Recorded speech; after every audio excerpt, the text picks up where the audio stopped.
This is the greatest depression ever. The biggest economic crash of our lifetime. This system is collapsing around us. There is no fixing it. No chance this could be fixed. It'll fall to the point of total officials' desperation.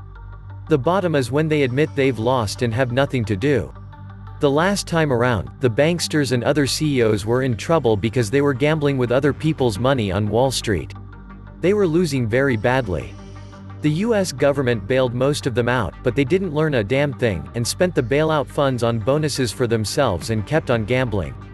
That is partly why we are now headed for the greatest depression ever. America is also in debt up to its eyebrows, which certainly doesn't help. The end result is central bankers created the biggest, most egregious bubble in financial history. A $250 trillion debt bomb, with another $500 plus trillion in derivatives trading based on its yields. To put this into perspective, the tech bubble was about $15 trillion in size. The housing bubble, which triggered the 2008 crisis, was about $30 trillion in size. The bond bubble is over $250 trillion in size. Some $50 trillion of this is in sovereign debt, with the rest coming from corporate debt, mortgages, auto loans, credit cards, and the like. The $2.5 trillion stimulus money is only going to go to the gangsters, the bankers, just like last time. The bankers are laughing because they already stole tens of trillions post-2008 with all the politicians on top of the trillions they stole pre-2008. Tens of trillions hidden in offshore Cayman accounts. The money spent on keeping this propped while trillions are funneled to insiders so they can buy assets for pennies on the dollar, dwarfs what you will see in any stimulus. Interestingly, no politicians are objecting to the Wall Street $10 trillion bailout, but stamping their feet over every other element. And as we continue to shovel trillions at this turgid mass of puss-filled fraud, we are at once tossing away our chance at vitality on the way back up, if there's going to be a way back up at all. Give a man a gun, he will rob the bank. Give a man a bank, he will rob the world. Welcome back to the Atlantis Report. Please take some time to subscribe to my backup channels. I do upload videos there too, on a daily basis. You'll find the links in the description box. Thank you. As the government rushed to create financial panic with the virus catalyst, it will cause numerous unintended consequences, which will feed more fuel to the fire. As the Fed falters in its attempt to save the economy, it will be swallowed by the Treasury and become history while a new monetary system is born. The virus will then have accomplished one of its intended purposes. This is called Operation Control.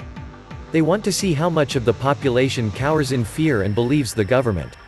Meanwhile, the Americans are told to shut up, sit at home, quit your job, and close down all the gun doors while they are letting all the prisoners out.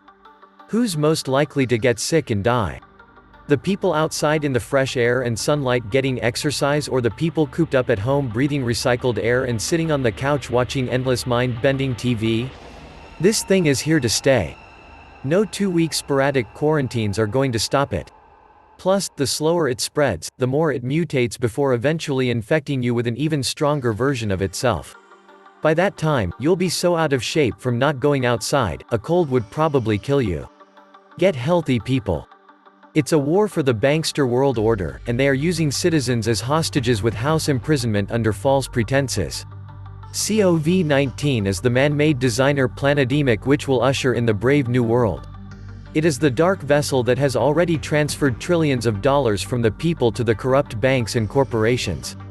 I don't buy the narrative that this is all about fighting a virus, and therefore we need to give up our freedoms of movement and assembly. Yes, there are some legitimate concerns, mostly exaggerated, prompting draconian measures. I also believe the threat of the virus is being used as a power grab. A permanent, ever-expanding power grab over the American people.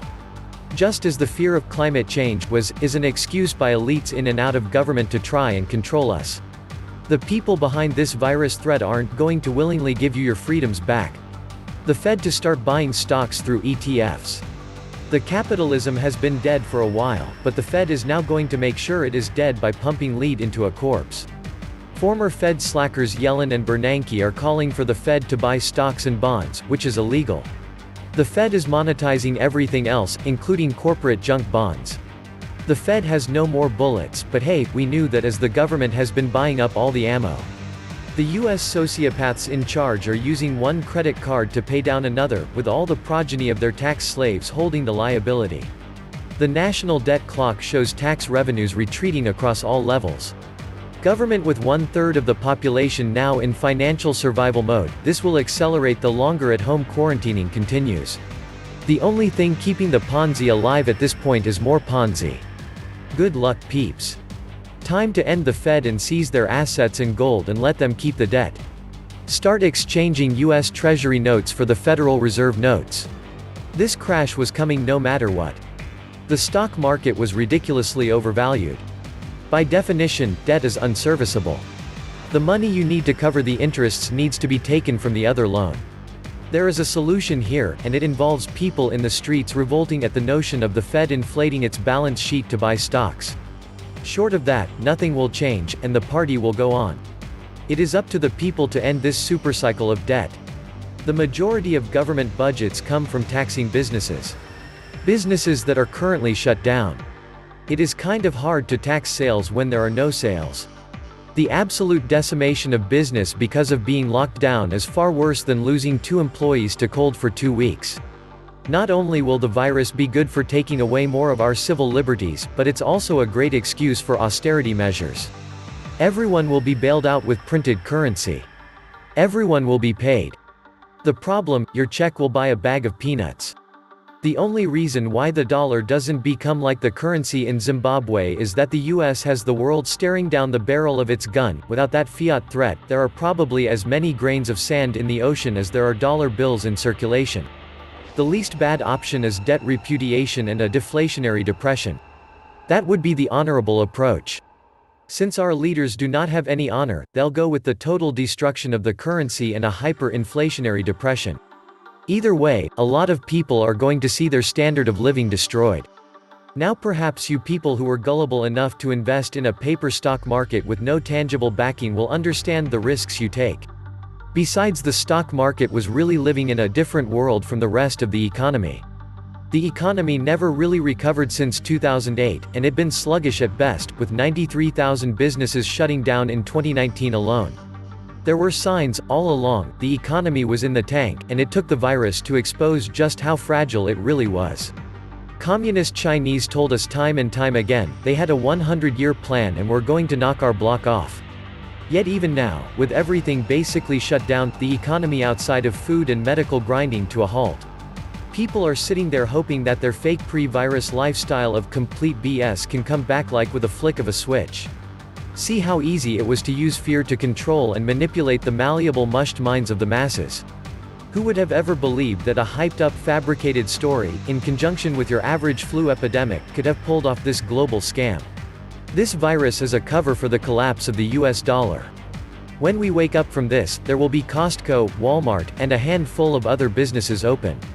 All the owned private companies will be bankrupted. We will have to get our stuff from Amazon delivered. You will be unemployed and have a limited amount of time before you have to report to your free condo, where they will provide food and a task. All your private property will be taken from you, and you will be given a uniform to wear. Everything will be guaranteed for you, vaccines, food, and shelter. You will start feeling ill soon after. Don't worry, you will have free health care to make you feel better until you die. Something had to be done. Soon. Something in which multiple stakeholders among ruling elites would benefit. That something is a financial reset. Offload toxic assets and stocks to Uncle Sam. Forgive debt in return for inflated asset prices. Borrow from Uncle Sam, speculate, keep the profits, and ask Uncle Sam to pay for the losses. The problem, of course, was contriving a sufficiently scary global crisis to pull off such a scam. Not much will be left to reopen at the end of April. Most restaurants, especially the mom and pops, are never going to reopen. 1/3 road of this country will be unemployed. Savings will be wiped out. And people will be behind in rent and mortgages. It is time for the American patriots to rise up and march on Washington and take this country back. Anyone who doesn't think this corona beer virus was here by December or even November is dumb. We are connected to China with non-stop flights and huge amounts of Chinese Americans going back and forth all the time. This was here all winter but was just thought to be the flu. Yes, it's not pleasant to get sick and die, and we should do everything to help people at risk, but putting trillions of dollars on our kids' backs and shutting down everything is very stupid. Huge differences between now and 1929. For one, most of the home mortgages on residential real estate were 7-year term. A high percentage of these homes were paid off by the time the Depression hit. Aside from farmers, ordinary people did not have any debt. People genuinely cared for one another and would often reach out to complete strangers in order to offer help. Compared to today, crime was virtually non-existent. Violent crime was so rare that when it did occur, it made headlines. Drug use was confined to a very small percentage of the population. Being a drug addict was considered to be the lowest of lows.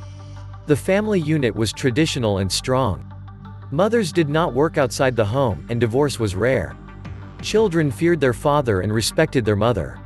Schools still taught moral values and honored the history of our nation, including our founding fathers. Etc., etc., etc. Does everyone know why this crash isn't as painful as 1929? The answer: the welfare system. There was no welfare cushion to be exploited in 1929 by the freebies army who makes up over 40% of the population today in the US. Crash the welfare system and just see what happens. This is where the Second Amendment becomes very important. In 1929, a lot of people still had skills and knew how to be thrifty. Today, that's not the case. And supply chains are crazy long in comparison. We are the polar opposite of virtually every point listed above, and more. This is just a quick list that came to mind. With that being said, how do you think society will hold up when things really get out of control? This was the Atlantis report. Please like, share, subscribe. And please take some time to subscribe to my backup channels. I do upload videos there too on a daily basis. You'll find the links in the description box. Thank you.